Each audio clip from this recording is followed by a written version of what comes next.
So new Amazon return badges could boost or break your sales. So Amazon expert Vanessa Hung reports that new badges like frequently returned and customers usually keep this item are now appearing on product listings and influencing buyer decisions. The red badge warns of high return rates and could hurt conversions, while the green badge builds trust and may boost sales. Vanessa emphasizes that sellers must proactively improve product accuracy, quality, and review management to avoid penalties and benefits from the changes. As Amazon rolls this out quietly, those who adapt quickly will likely see an edge in visibility and customer trust. All right. So, go ahead. Yeah, I've got a few things to say about this. So, you guys know that I'm in the business of helping Amazon sellers remove negative reviews. This is as much of a killer. I see the frequently returned badges as much of a killer of conversions as is going from a 4.3 to a 4.2 star. I think if you see that badge on there, you're going to see a 25 to 50% reduction in conversions. Yep. Now, with that being said, if it's legit, it's legit. But we all know that in certain areas, in many areas of Amazon, competition creates scenarios like this. And these accounts, they could buy 10 of these a week and return them, no cost to them, still do a verified 1 star, a verified purchase 1 star, and cause that badge to go up and kill a listing. This is what I see with the problem with this. And it's not that I disagree with the logic, right? Yep. It's that I can see that this will be so easily gamed by the bad actors that it's gonna, like, we'll be seeing it. We'll be seeing it, you know? And look, if you deserve that badge, good. I want to know. Because I bought some things on Amazon where it's not at all what I was expecting to get, you know, and I'm an educated buyer. So, you know, like, there's a good side and a bad side to this, but because of the world that I work in and constantly having to fight with Amazon about fraudulent reviews and TOS non-compliant reviews, this is going to be the next big problem for my customers. And I'm afraid for that reason. I'm on the same page, to be honest. I mean, this isn't new, so to speak, right? So like, this badge has been around for a couple of months. They recently changed it though to that red banner, and that's what I kind of hate is the aspect of like now it's just a big bold red banner. However, I have seen that there is a difference between the frequently returned like banner down there, the second one, and the one up at the top. So it seems from what I have seen that the one up at the top only happens when you cross over a certain threshold, whereas the one at the bottom there is only if you're above the average return rate threshold for the category. So there are differences here, right, in them. But to your point there, Dan, the red banner almost seems like it might be easier to game if you're planning on returning everything under the same exact reason, right? Yes. So like if there is a specific reason that they always go under, granted, the thing I will say there as well, we're never going to be able to fully stop that. Similar to the fraudulent reviews or anything like that. There's not anything any seller can do to protect themselves here, right? There's not anything that you can realistically do. Well, a little bit. Price. Oh, that's fair. Price, yeah, well, so especially with start selling $900 items on Amazon. Yeah, good luck. But that is the type of thing, right? Where I think it's rather difficult to quantify this, right? I think it's great because also there is the aspect of Amazon very often has been the company that, in my eyes, they don't typically reward people for doing the right thing. They pretty much only punish people for doing the wrong thing, right? So it's always that like guilty before proven innocent thing. I do like that they have the badge where it's like customers usually keep this item, because that's at least some form of kind of reward system that Amazon's actually giving people for once, right? To actually maybe help conversion, right? So I agree with that, Noah, but look at the placement.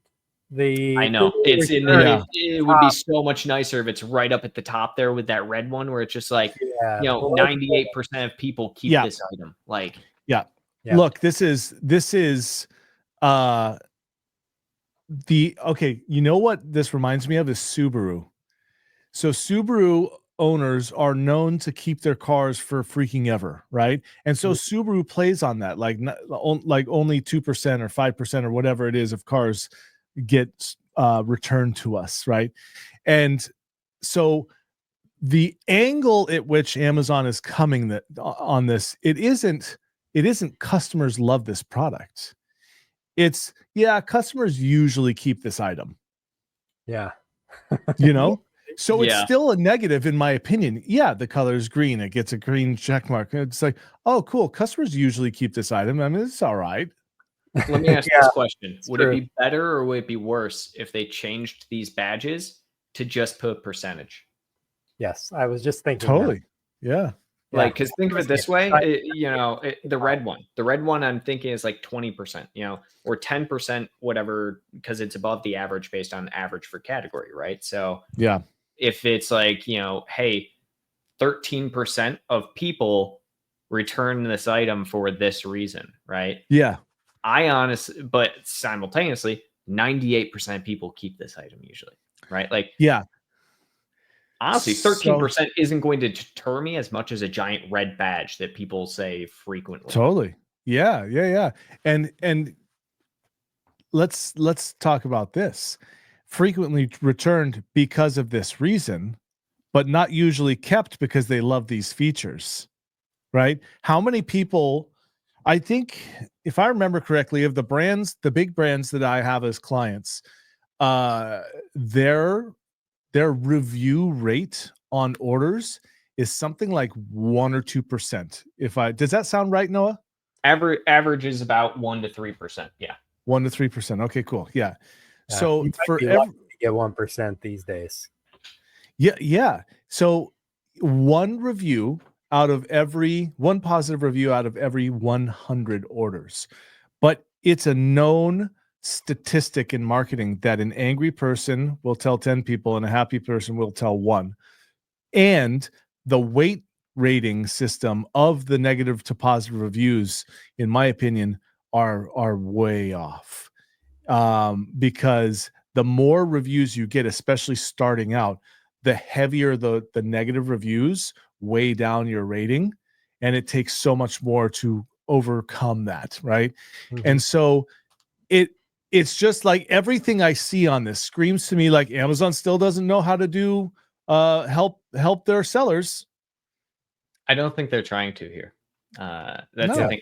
I don't think they're even trying to help the customer. I know they're the most customer centric, right? I don't think this helps customers in the slightest, realistically, because again, the average rate to get that frequently returned for most categories is about 10%, 10 to 15%. So if you are 11% return rate, right? 11 out of 100 orders, basically 101 orders out of 1,000 get returned. And who knows if you're selling something that's like a very niche item, right? That like you have to have a specific type of cable or you have to have something.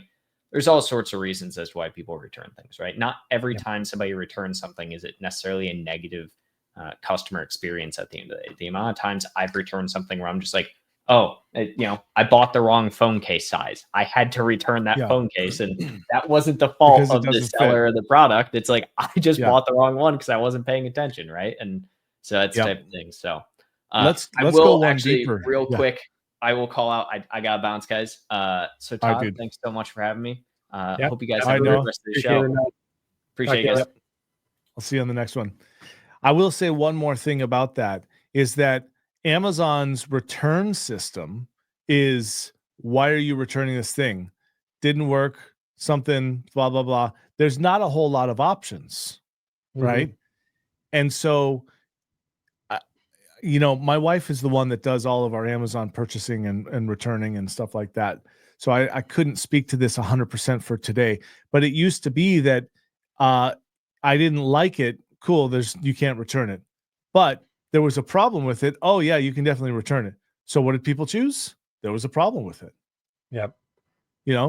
And you gotta, now they've got so many different options for returning, drop it off at Whole Foods, drop it off at a UPS store, have UPS pick it up, print the labels and take it to a UPS store, or I think Kohl's is another option to drop it off at. So I think Kohl's did away with that, and now it's Whole Foods. Okay.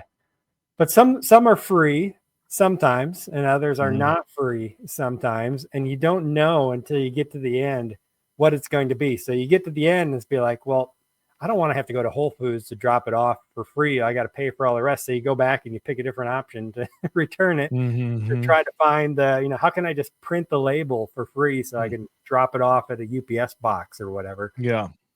So I've had to do that sometimes in the past. It's a moral gray area, I guess, but I prefer to print the labels myself because I've got all the label printing equipment and stuff to print them off and just give them to the UPS guy or whatever. Yeah. So sometimes you got to play with it. So yeah, you mentioned the percentage. It would be nice to see a percentage for us. I don't know how well that would work for the average person. Because most people don't like math, so they don't want to have to think about percentages. I think I remember reading that like discounts, people tend to like dollar discounts versus percentage discounts more because then they don't have to do the math to try to figure out how much of the discount actually is. Yeah, I think that there is so if you say, let's say you're buying something for $2,000, right? Like, hey, you can have 10% off. Okay. Or you say you get $200 off of this. Yep. Which one sounds better? But I believe that in marketing, there is a percentage number where it's better to use a percentage than a dollar amount. Or it's actually more specifically, it is a retail price range amount and $1 to percentage off. Because if you're selling a $6 item, it's better to have 20% off than it is to have 40 cents off or whatever it is, Yes. or $1.20.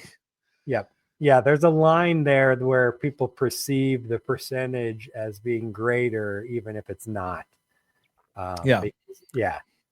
Which is why some places mark the price up and then put the discounted price as the regular price, Yep. That happens a lot on Amazon for sure. I've used that.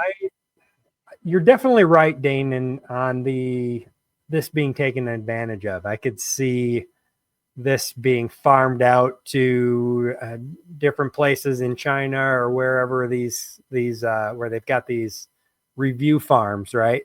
This is going to totally become a thing where they're buying and returning products, just trying to get that frequently returned badge onto a competitor. So, and if the history is a judge, Amazon almost never prepares for these kind of things ahead of time, even though they know they're coming. They react to it well after the fact that it becomes an issue. Yeah, exactly.